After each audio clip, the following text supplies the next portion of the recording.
Assalamualaikum warahmatullahi wabarakatuh.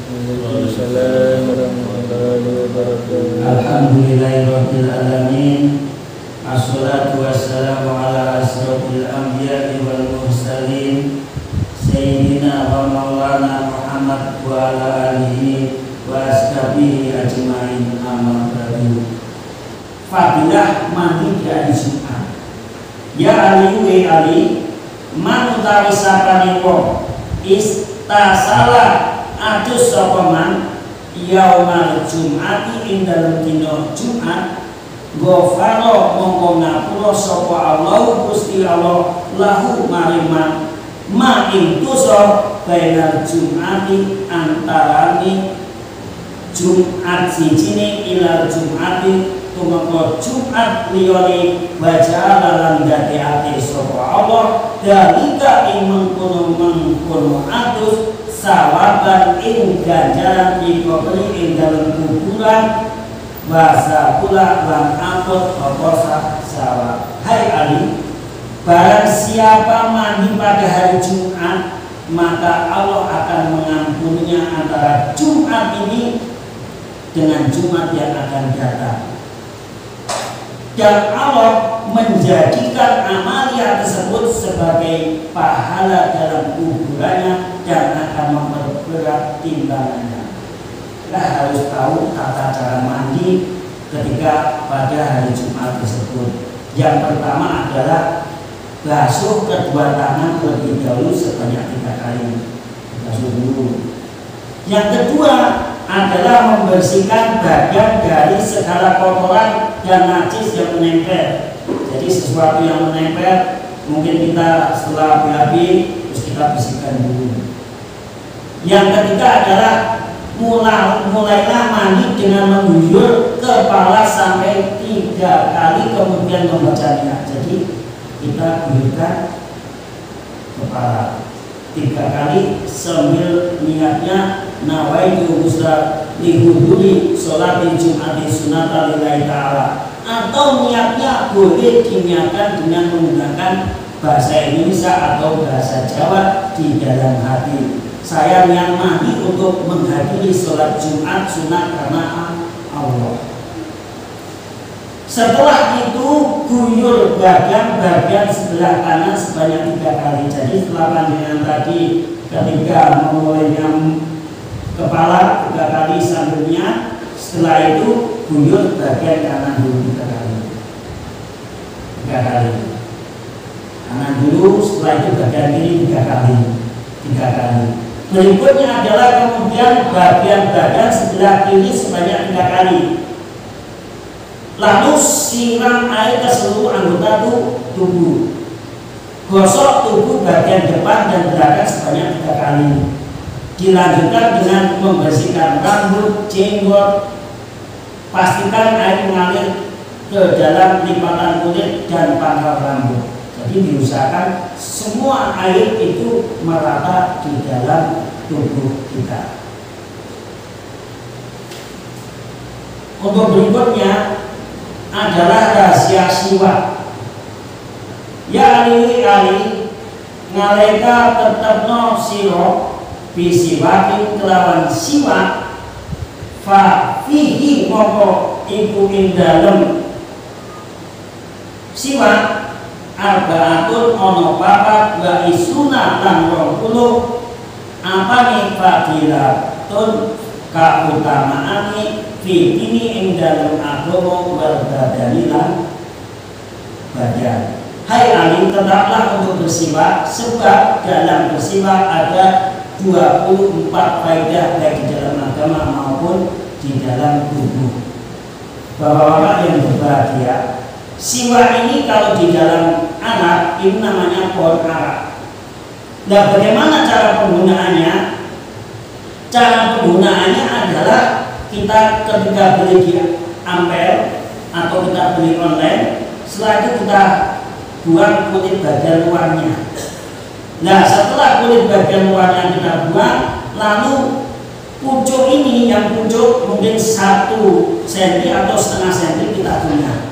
Tujuannya apa? Supaya ini dia bisa keluar seperti sikat gigi.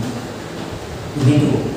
Nah, setelah sampai seperti itu, ini rendam di dalam air, direndam di dalam air. Tujuannya apa?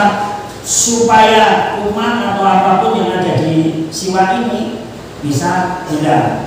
Dan setelah itu panjenengan jemur dan digunakan ketika panjenengan mau sholat, atau mungkin panjenengan mau membaca Al-Quran, mungkin panjenengan mau tidur. Karena baginda Nabi kalau bangun tidur itu juga selalu siwakan.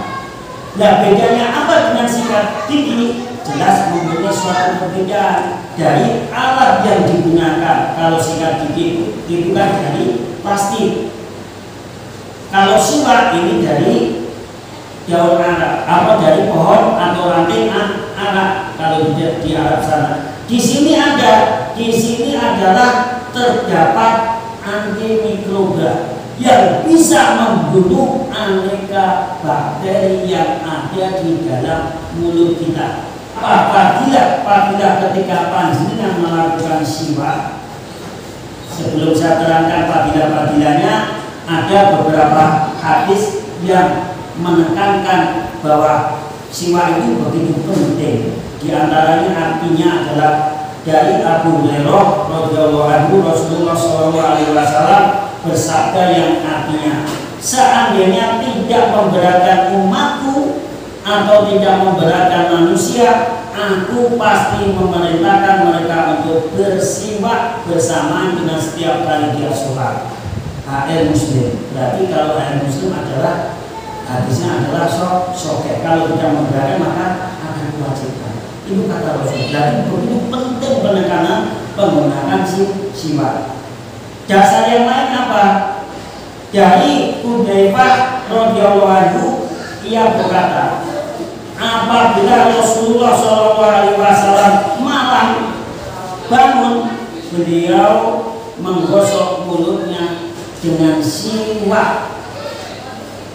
Dan dasar yang lain adalah bersiwak itu akan membuat mulut bersih dan diridhoi oleh Allah Subhanahu wa Ta'ala.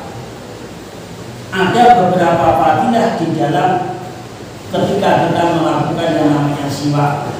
Yang pertama adalah membersihkan mulut. Caranya begini.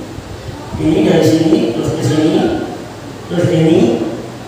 Kita kembali ke sini, tekan di sini, lalu di bawah lidah. Cara penggunaannya siwak itu seperti itu. Nah, itu fungsinya apa? Yang pertama adalah bisa membersihkan mulut. Yang kedua adalah diridhoi oleh Allah Ta'ala.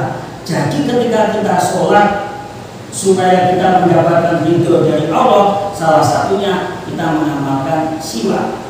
Bisa memutihkan gigi, menyegarkan bau mulut. Kenapa? Karena bau mulut ini dalam hitungan 24 jam itu bakteri itu bisa dibuang, sehingga bisa mengakibatkan yang namanya bau mulut itu tidak sedap. Maka Rasulullah itu melakukan siwak ketika sholat. Mau sholat itu beliau melakukan siwak, meratakan punggung, mengeluarkan gusi.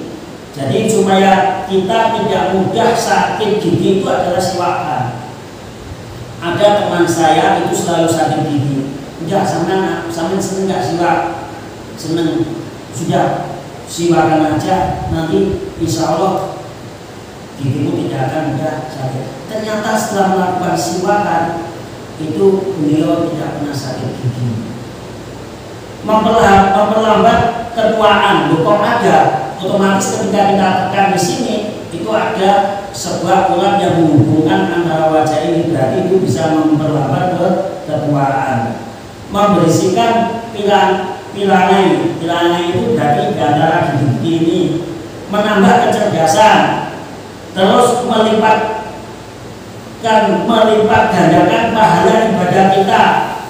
Dan yang lebih enak lagi adalah mempermudah ketika sakaratul maut.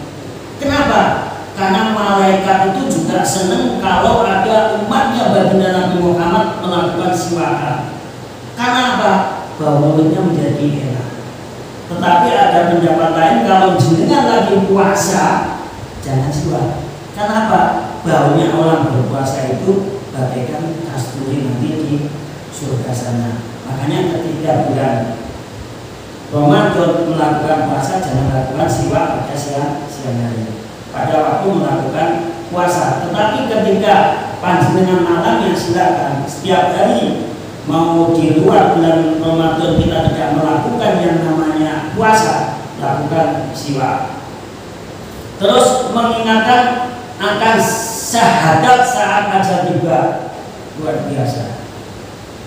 Berarti kandungannya ini sangat luar biasa sekali, fadilahnya luar biasa. Ini saya ambil dari salah satu kitab yang dikarang oleh seorang syekh, mengatakan ada banyak sekali fadilahnya. Terus mendatangkan kelapangan, memperlancar rezeki juga, membuat nyaman mulut. Nah, ketika sana kalau di Arab sana waktu saya kemarin itu orang Arab itu selalu begini ya. Ada seperti kadang-kadang dia begini, naik bis juga begini. Itu berarti dia tahu fadilahnya sangat luar biasa sekali. Terus meminimalisir sakit kepala, terus menghilangkan segala kotoran dan lendir yang ada di kepala. Hubungannya apa kok bisa menghilangkan lendir? Itu tekanan otomatis bisa mengakibatkan yang namanya stres gitu. Terus menguatkan gigi, mempertajam penglihatan, menambah pahala kebaikan, membuat menerima buku catatan amal seadanya dengan tangan kanan. Berikutnya adalah menjadi penghibur saat di alam kubur. Kenapa menjadi penghibur? Ini nanti akan menjadi saksi bahwa saya pernah digunakan siwak bulan. Berarti dia menjalankan syariat Islam yang diajarkan oleh Rasulullah. Dia akan menjadi penghibur di alam barzakh dan membuat rupa malaikat maut saat ajal tiba dengan rupa yang baik. Dia akan permisi tak cabut nyawamu. Kenapa kita rajin siwakan? Karena apa? Baunya akan harum. Demikian yang saya sampaikan, mudah-mudahan bermanfaat. Terima kasih. Assalamualaikum warahmatullahi wabarakatuh.